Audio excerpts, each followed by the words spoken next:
দর্শক, নওগাঁর পর বিএনপি চেয়ারম্যান যোগ দেবেন বগুড়ার জনসভায়। সেখানে রয়েছেন আমাদের সহকর্মী জাকারিয়া আহমেদ। জাকারিয়ার কাছ থেকে যে নিতে চাই, জাকারিয়া, বগুড়ায় দীর্ঘদিন পর তারেক রহমান, সেখানে তার নেতাকর্মীদের মধ্যে উৎসাহ উচ্ছ্বাস কেমন দেখছেন? বগুড়ার আলতাফুন্নেসা মাঠে এখানে কিছুক্ষণের মধ্যে জনসভায় অংশ নেবেন বিএনপি চেয়ারম্যান তারেক রহমান। ১৯ বছর পর তিনি তার পিত্রালয় অর্থাৎ পিতৃভূমি এই বগুড়াতে আসছেন। আমরা একটু দেখানোর চেষ্টা করছি যে মঞ্চে বগুড়ার স্থানীয় নেতৃবৃন্দ থেকে শুরু করে সাধারণ সর্বস্তরের নেতাকর্মীরা এই বগুড়ার এই যে সমাবেশ, এই সমাবেশে এসে উপস্থিত হয়েছেন। আমরা একটু দেখানোর চেষ্টা করছি। রাত 10টা বেজে গেছে, কিন্তু নেতাকর্মীদের মনে, নেতাকর্মীদের যে প্রত্যাশা, প্রতীক্ষার প্রহর, সেটি এখনো তারা গুনছেন। তাদের চেয়ারম্যান তারেক রহমান আসবেন। আমরা যতটুকু জানতে পেরেছি, তিনি বগুড়া শহরে প্রবেশ করেছেন এবং তিনি নওগাঁ থেকে বগুড়ার উদ্দেশ্যেই রওনা হয়েছিলেন নওগাঁর জনসভা শেষ করে।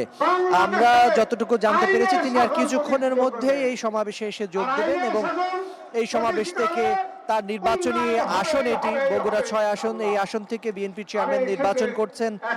এই আসনের যারা ভোটার রয়েছেন তাদের কাছে তিনি তার নির্বাচনী বার্তা পৌঁছে দেবেন। পাশাপাশি বগুড়ার বিভিন্ন আসনে যে সংসদ সদস্যরা বিএনপির প্রার্থী হয়েছেন ধানের শীষ নিয়ে, যারা প্রতিদ্বন্দ্বিতা করছেন আগামী নির্বাচনে, তাদেরকে তিনি পরিচিত করিয়ে দেবেন এবং তাদের জন্য বগুড়াবাসীর কাছে ভোট চাইবেন। এখানে যারা নেতৃবৃন্দ রয়েছেন, আমরা দেখতে পাচ্ছি যে যারা বক্তব্য দিচ্ছেন, তারা বক্তব্যের মধ্য দিয়ে গত 16 বছরের যে তাদের উপরে নির্যাতন, নিষ্পেষণ কিংবা বঞ্চনার শিকার হয়েছেন, কিংবা এই বগুড়া যে বঞ্চনার শিকার হয়েছে শুধুমাত্র বগুড়া জিয়াউর রহমানের জন্মভূমি বলে, বগুড়া তারেক রহমানের পিত্রালয় বলে এবং বগুড়ার মানুষ বিএনপি হিসেবে পরিচিত, এই রকম দাবি তারা করছেন যে শুধুমাত্র এই কারণেই গত 16 বছরে তাদের উপরে যে নির্যাতন হয়েছে, তারা যে বঞ্চনার শিকার হয়েছেন, বিশেষ করে চাকরি থেকে শুরু করে ব্যবসা থেকে শুরু করে বিভিন্ন পর্যায়ে তারা যে বঞ্চনার শিকার হয়েছেন, সেটি আগামীর দিনে, আগামীর বাংলাদেশে বিএনপি যদি রাষ্ট্র ক্ষমতায় আসে, তাহলে এই বঞ্চনা এবং এই ধরনের অন্যায় যেটি হয়েছে তাদের উপরে, সেটি যেন বন্ধ হয় এবং সেই ধরনের বার্তা তারা দিচ্ছেন, এইরকম দাবি করছেন। পাশাপাশি এখানে হাসপাতাল থেকে শুরু করে তাদের তরফ থেকে আরো বিভিন্ন দাবি দাওয়া তুলে ধরছেন।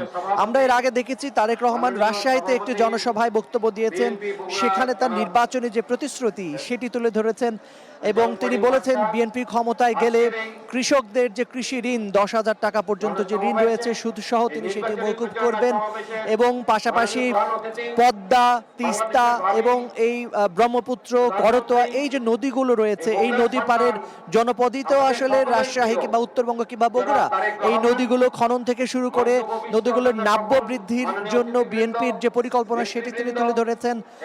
পাশাপাশি তিনি উত্তরাঞ্চলের কৃষি কিংবা কৃষকদের জীবনমানের উন্নয়ন থেকে শুরু করে মানুষের, জনগণের জীবনমানের উন্নয়নে বিএনপির যে পরিকল্পনা রয়েছে সেটি তুলে ধরেছেন।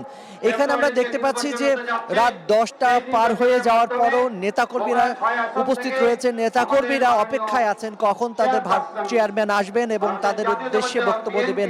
19 বছর পর তিনি তার পিতৃভূমিতে আসেন। এটি বগুড়াবাসীর কাছে একটি অন্যরকম দোতনা তৈরি করেছে, অন্যরকম অনুপ্রেরণা তৈরি করেছে, অন্যরকম একটি ভালোবাসার তৈরি করেছে, যে কারণে এই জনসভা তারা বলছেন যে শুধুমাত্র রাজনৈতিক কিংবা নির্বাচনী জনসভা নয়, এটি আসলে এক ধরনের মিলন মেলা। সেই মিলন মেলার প্রতিটি মানুষ, প্রতিটি নাগরিক কিংবা প্রতিটি ভোটার মিলেমিশে একাকার হয়ে গেছেন।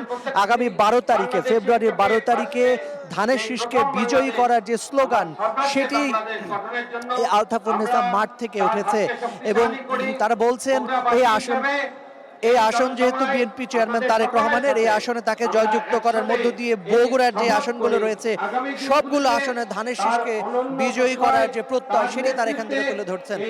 আমরা রয়েছি, কিছুক্ষণের মধ্যেই বিএনপি চেয়ারম্যান এই সমাবেশে আসবেন, তিনি বক্তব্য দেবেন। আমরা আমাদের স্টার নিউজের দর্শকদেরকে সেটিও দেখাতে পারবো।